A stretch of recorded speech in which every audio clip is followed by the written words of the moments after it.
ఆదిలో వాక్యముండెను, వాక్యమే దేవుడు. ఆ మహిమగల దేవుడు మనుష్యుని రక్షించుటకై భువికి దిగివచ్చెను. మానవులంతా పాపము చేసి దేవుని ఉగ్రతకు నశించబోతున్నారని, వారిని రక్షించాలని సంకల్పించి కృపతో ఆయన మన శరీరమును ధరించాడు. మన పాప శిక్షను తనపై వేసుకొని సిలువలో రక్తమును చిందించెను.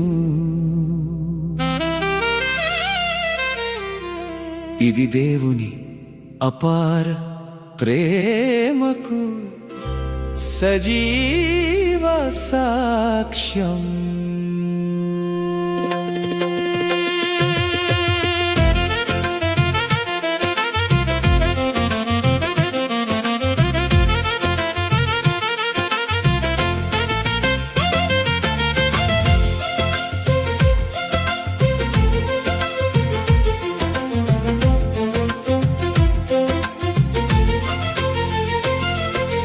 వాక్యము శరీరధారి ఆయను, నరుల రూపమును ధరించెను.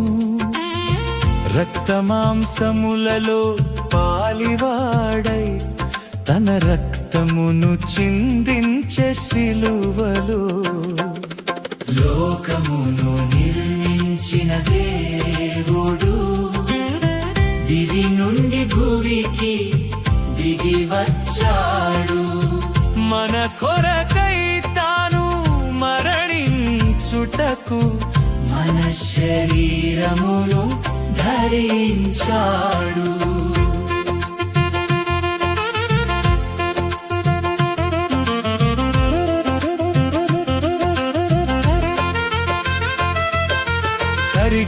కరిగిపోయింది దేవుని హృదయం, నరుల పాప శిక్షను తలంచగా. పరుగు పరుగున పరము నుండి కరుణతోడ దిగి వచ్చాడు ప్రభువు. లోకమును నిర్మించిన దేవుడు దివి నుండి భూమికి దిగి వచ్చాడు. మన కొరకై మరణించుటకు మన శరీరమును ధరించాడు.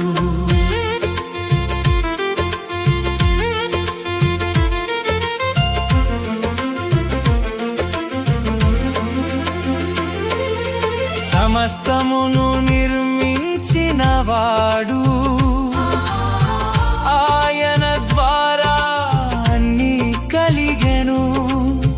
అయినను రిక్తుడై మరణించెను. ఎంతటి ప్రేమ, ఎంతటి జాలి!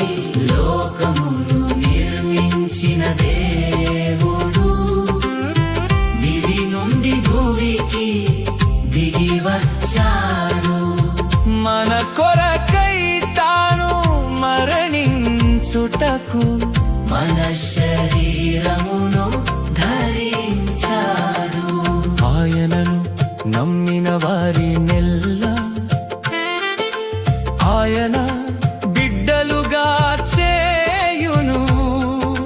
నీతిమంతులముగా చేయబడి తన రాజ్యములో ప్రవేశింతుము. లోకమును నిర్మించిన దేవుడు దివి నుండి భూమికి దిగి వచ్చాడు. మన కొరకై తాను మరణించుటకు మన శరీరమును ధరించాడు. ప్రియులారా, మన కొరకు శిలువను సహించిన యేసు క్రీస్తును నేడు విశ్వసించుడి. ఆయన శిలువకు ఎక్కియున్నాడు.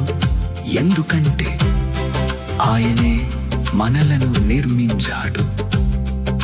మనము ఆయన పిల్లలము, ఆయన స్వరూపంలో పుట్టాము గనుక మన కొరకు దిగి వచ్చాడు.